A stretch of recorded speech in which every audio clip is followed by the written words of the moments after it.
Hi, what's up everyone? My name is Frankie W and welcome back to my life.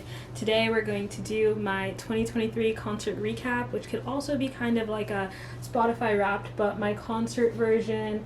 I made a presentation on Canva and I'm going to just kind of go over my concerts for the year. So I went to 21 concerts in the year 2023, 19 concerts and 2 festivals. The 2 festivals are Head in the Clouds and Gov Ball, and then the rest were concerts. I want to say that's probably the most amount of concerts I've been to in a year.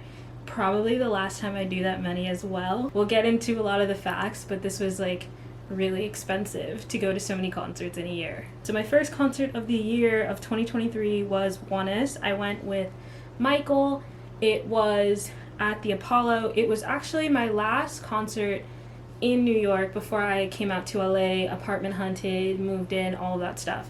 I have a couple other concerts on the East Coast sprinkled in. This was my last official, I live in the East Coast, going to a concert in the East Coast concert, and after that everything kind of changed. This was my first time seeing them live, but they were so good, so talented. I absolutely loved their music, and I became a really big fan of them from this.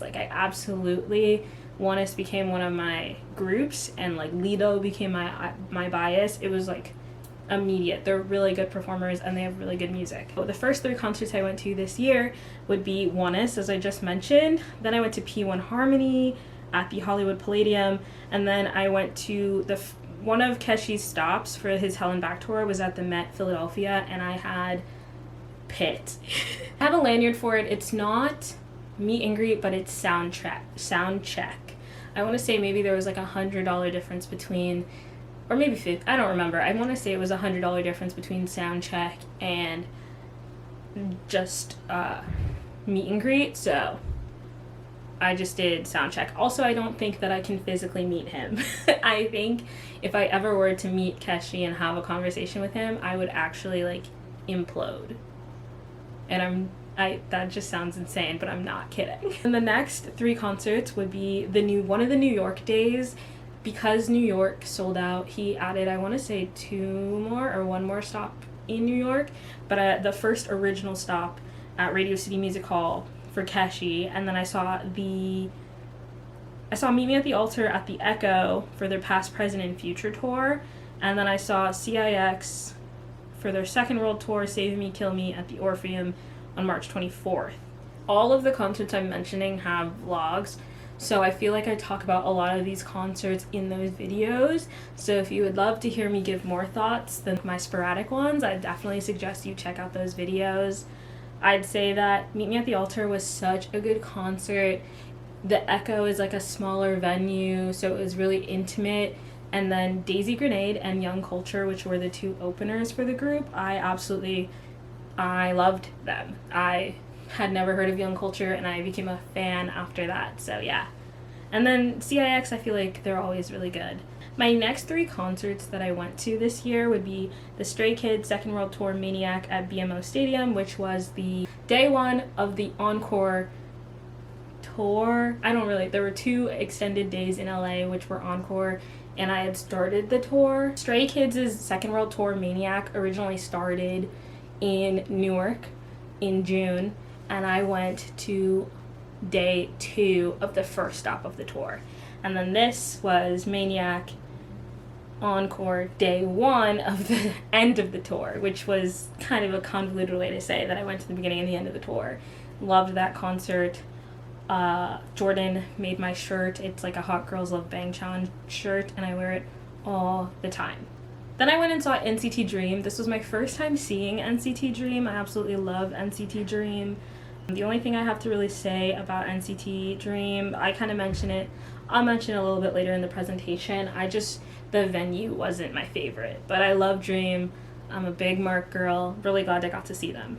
And the next was Monster Energy Outbreak Tour presents Rico Nasty at the Echoplex.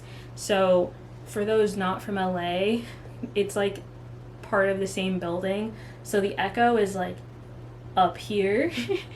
And then on the other side of the building, down here, is the Echoplex. And so you can go to either side for different concerts, and that's where it gets confusing for people. You think you're going to the Echoplex, but you're supposed to go to the Echo, and then you have to take these sketchy stairs to get up there. I met Diana at this concert, and it was the meet and greet, so I was able to, it was meet and greet at the end of the concert, so we got there early, stood in line for like hours, was front row for the concert, and then afterwards at the end is when the meet and greet was happening. The next three: Quinn 92, the People's Tour at the YouTube Theater, May 24th. That was a concert that I was invited to by Brendan. Brendan really wanted to see Quinn 92.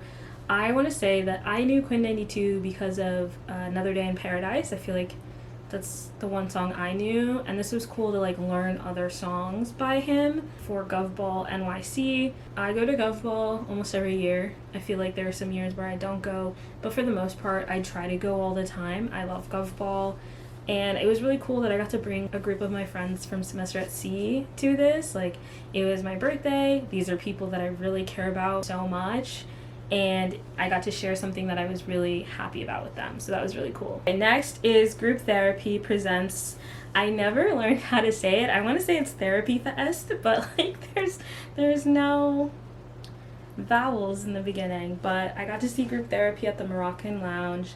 Oh no, July is spelled wrong. It says, it's okay. We're gonna pretend it says I spelled July right, guys. Don't look at that. I Group Therapy at the Moroccan Lounge was really cool. I really thought this was going to be a chill concert for me. I was like, hey, like, I'm just going to chill in the background. I'm not going to do too much, whatever. Ended up being Barricade. Unintentionally, which is hilarious. And then we have Head in the Clouds at the Rose Bowl, August 5th and 6th. I've never been to Head in the Clouds before. This was my first time going. I really wanted to see XG and Jackson Wang, and there were other people that I really wanted to see, like Nikki. Hearing High School in Jakarta live was wild. I'm so happy I got to hear that live, and I'm really glad I also got to see DPR Ian and DPR live. But it was a really strangely set up festival. I feel like because I'm pampered and babied at Govball, whenever I go to a festival that's not doing the same exact thing as them, I'm like, oh, it wasn't so much, but which is not true. But I would say that for this specifically, they didn't allow metal water bottles, but you had already like swiped in your wristband, so it's like I can't actually exit to get rid of my water bottle. I also had nowhere to put it because I didn't come in a car, so they were like, you have to throw out your water bottle. And this was my music festival water bottle that I brought to all my music festivals, so in case I lost it I wouldn't be upset. But then it became an emotional support water bottle, so I was really upset when I lost it. So RIP Walmart, fucking restock it. Next concert would be aespa for Hyperline. This is my second time that year seeing aespa since I saw them at Govball. This is also my third, I think that was my third time seeing them. I saw them at Good Morning America, then I saw them at Govball, and then this. So I want to say that's 3 times I've seen them live. I love aespa. I'm an OT4 girly. I love their vibe. I just think they're so cool. I kind of want to be friends with them, you know? Next would be Coco Jones and the What I Didn't Tell You tour at the Fonda Theater. Wow. Coco Jones, 1, is tall as shit. She's so fucking tall. And then 2, she's so fucking pretty. Like, damn. She's everything. She's literally everything. And she's, hearing her live, she's just an amazing singer, and she's so sweet. And basically, I had won a bunch of stuffed animals at Head in the Clouds doing the claw machine thing, and I gave her a turtle. I don't even know if she still has it, but that was something I did. The next one would be Keiichimine in September. So the Keiichimine live tour, which was Keiichonada and Amine, if you don't know, they combined for an album. I love Keiichonada and Amine separately, and I love Keiichimine together. So I just love their music, and seeing them at the Greek Theater was so cool. Also, now that I know what the Greek Theater's layout is like, I wouldn't be afraid to go to another concert there. But I will say, just as someone not from LA, definitely an LA implant, guys. Like, I've never claimed to be from here, but the traveling to concerts is crazy.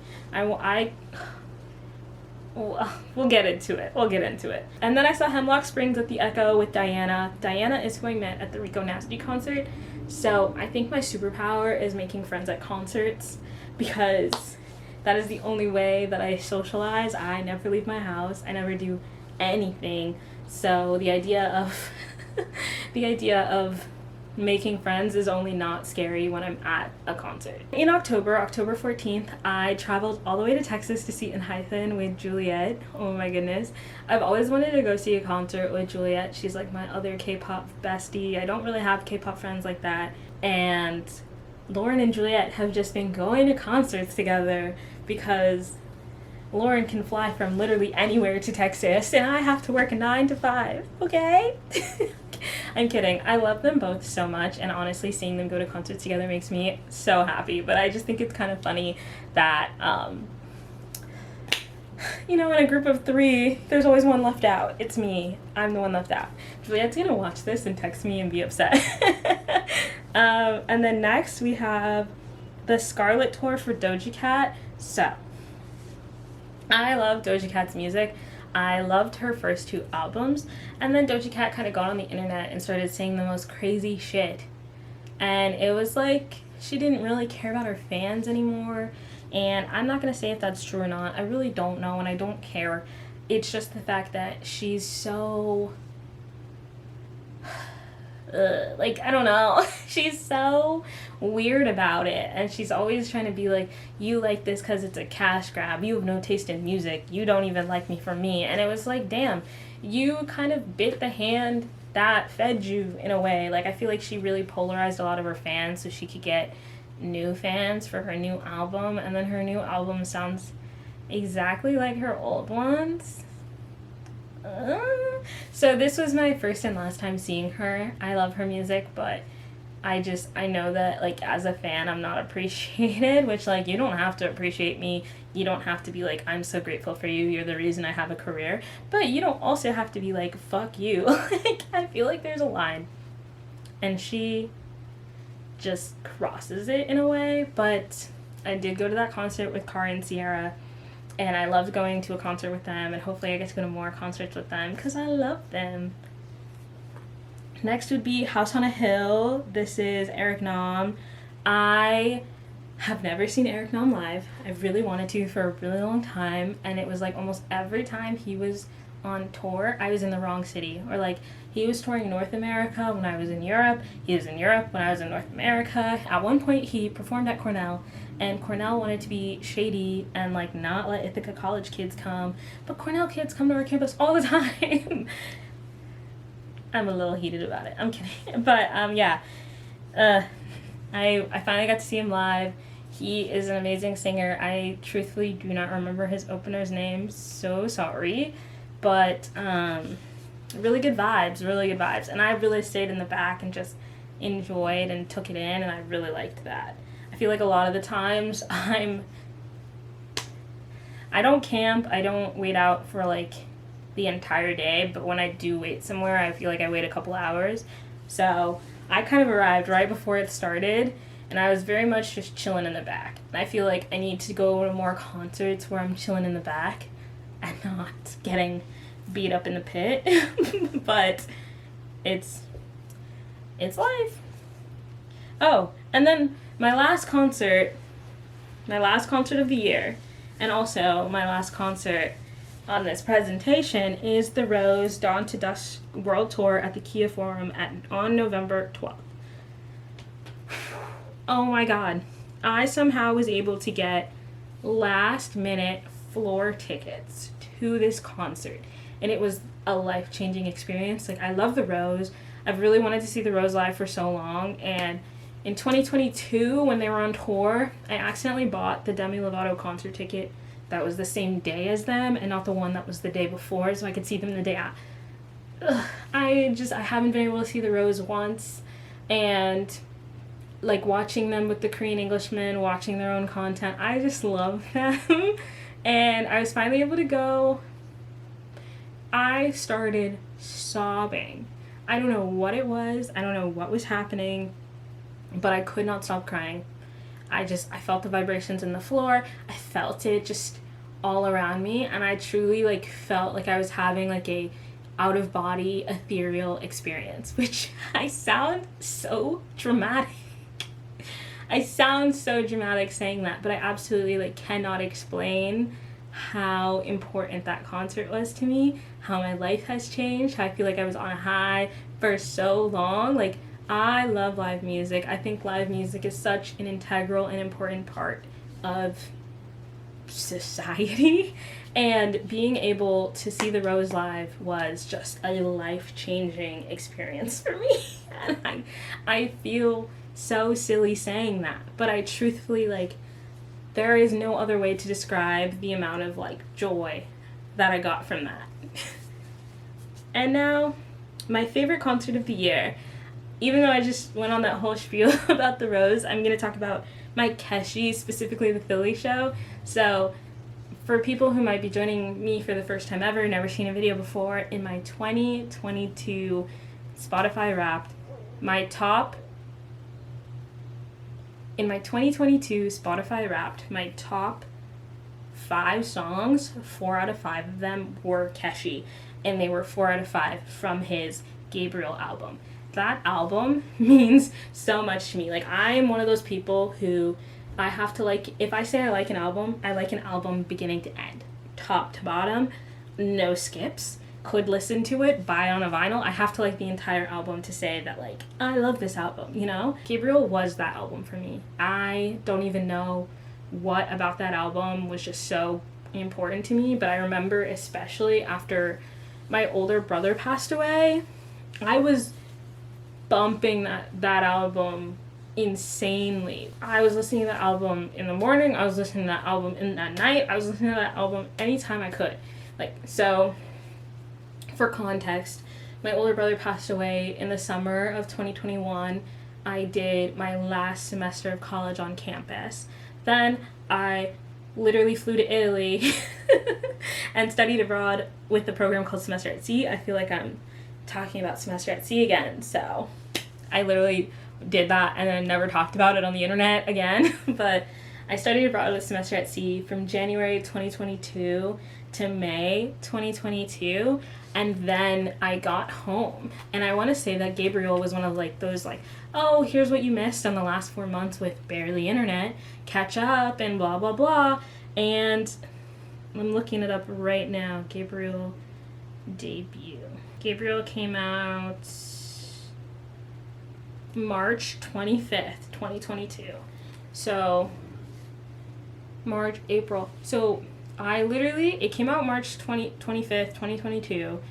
I left the program April, like right before my little brother's birthday, so mid-April. Graduated college. And then listened to nothing but Keshi. Like, that's just the progression, because I feel like sometimes this is something just future me is going to talk about probably later, but like Joe from Joe Kiri's music, it also came out in 2022, and I fully think I missed it because of when it came. Like, there are so many albums from 2022 that I'm kind of discovering now because I missed it when I was abroad. But this was one of those albums that was it for me that year, and it was just so insane to hear it live, being on the floor, the energy was insane, and I'm also in love with him. I think that plays a part in it, you know? He's just amazing. Anyway, I feel like I talked about Keshi a lot. Again, can never meet him, will explode. My least loved concert of this year was NCT Dream, which is actually so disappointing because I am a Neo. Literally, I'm wearing green unintentionally. I am an NCT girl. I had Neo on my back. I saw NCT 127 in 2022, and being able to see Dream in 2023 was so amazing to me. But it was at the Honda Center. The Honda Center is in Anaheim. For those who don't know LA geography, like, Mark at one point in the show was like, what's up LA? This is an hour out from LA, babe. Like, this is not LA. This is not the land of your people. It was far away. I spent like an hour in the Uber. Also, I Ubered there, guys. The amount of money I spent on that Uber is atrocious. Atrocious. And I did it both ways. I spent hella money to get there.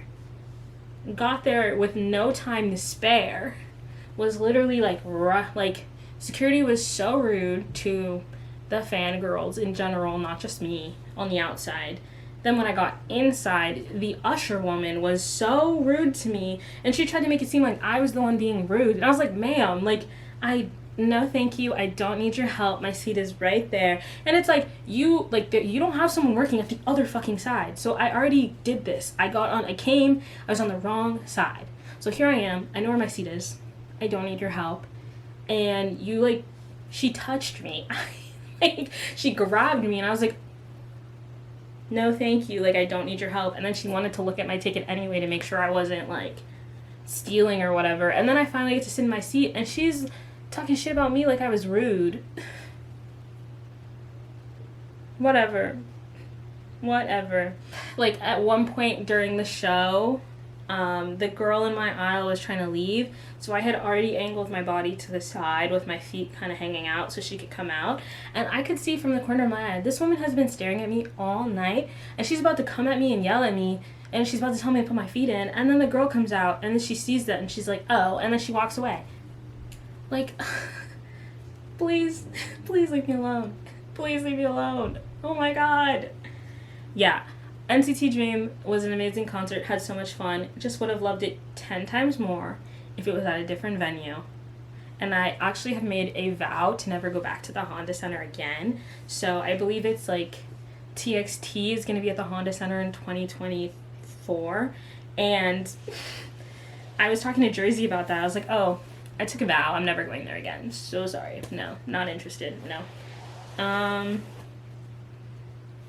The most surprising concert, I would say, was The Rose. I feel like I did my little spiel about how important their music was to me and just how I cried and had an out-of-body experience. So I'm not going to say too much more.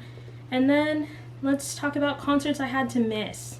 This is money I literally threw down the drain, guys. Like, actually threw it down the drain. I moved to LA this year.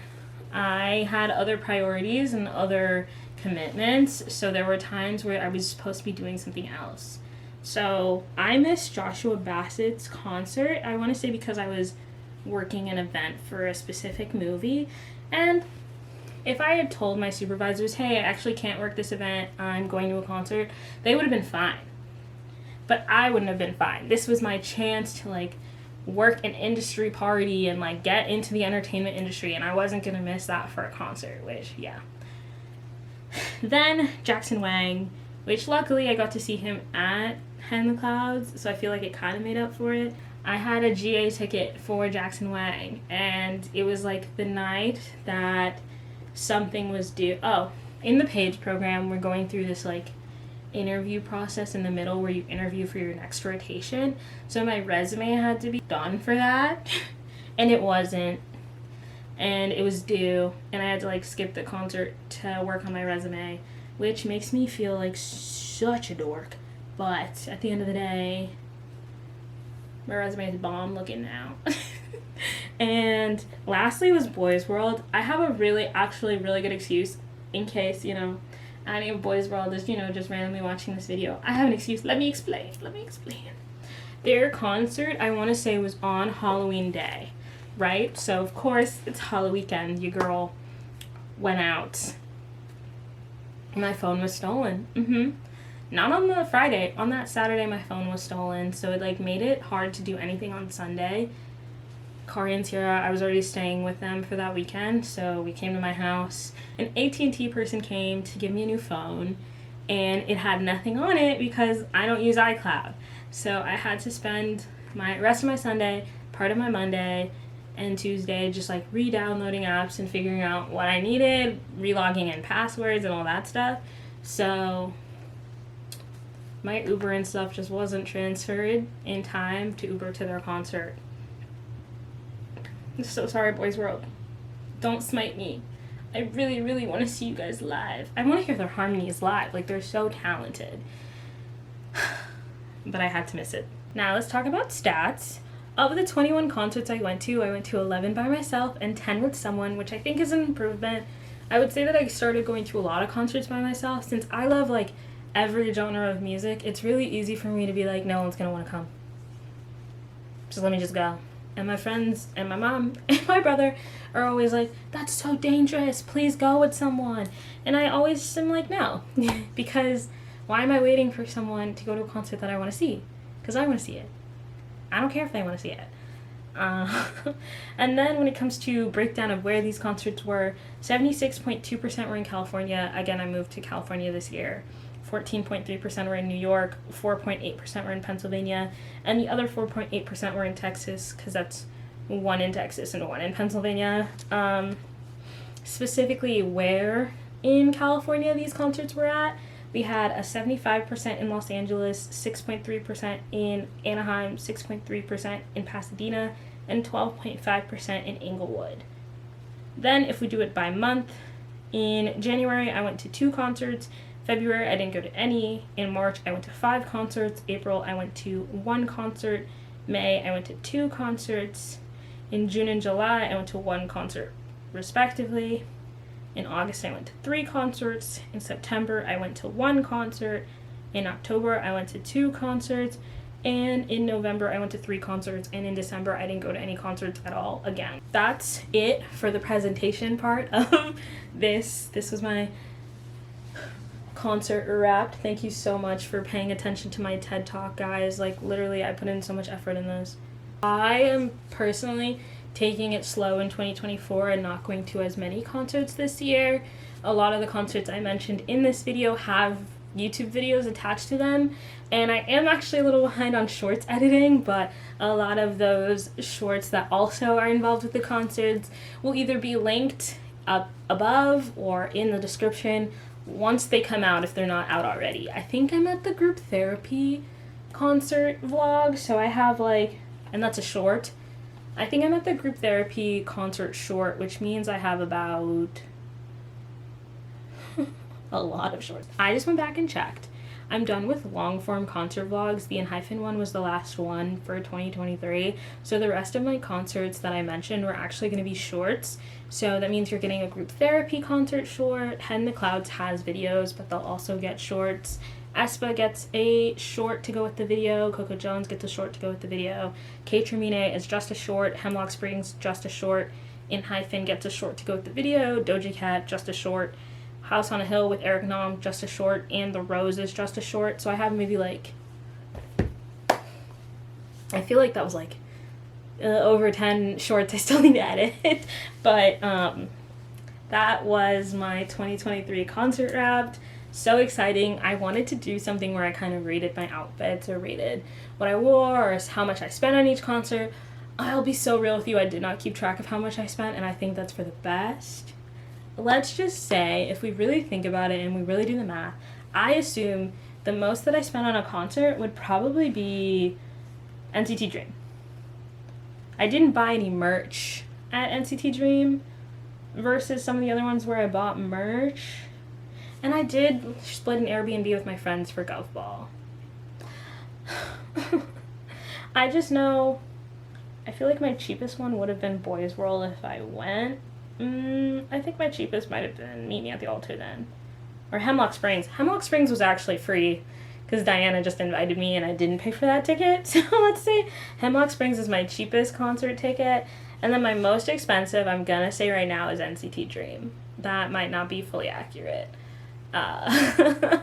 But I absolutely loved going to all of these concerts this year. I loved every single concert I went to, even though I said there was a least favorite. There is not actually a least favorite when it comes to it. I am a music lover. I love live music, and I just wanted to kind of share part of that experience with you guys. Again, just because of how much I feel like I spent, including travel, for a lot of the concerts that I went to this year, I'm going to dial it back a lot when it comes to concerts. My goal in 2024 is to go to like less than 10, possibly only 5 concerts in the entire year, which... Thank you so much for watching this video. Leave a comment down below about what's your favorite concert you went to this year, or if you have a question about any of the concerts I went to this year. Make sure to like, comment, and subscribe. And yeah, bye!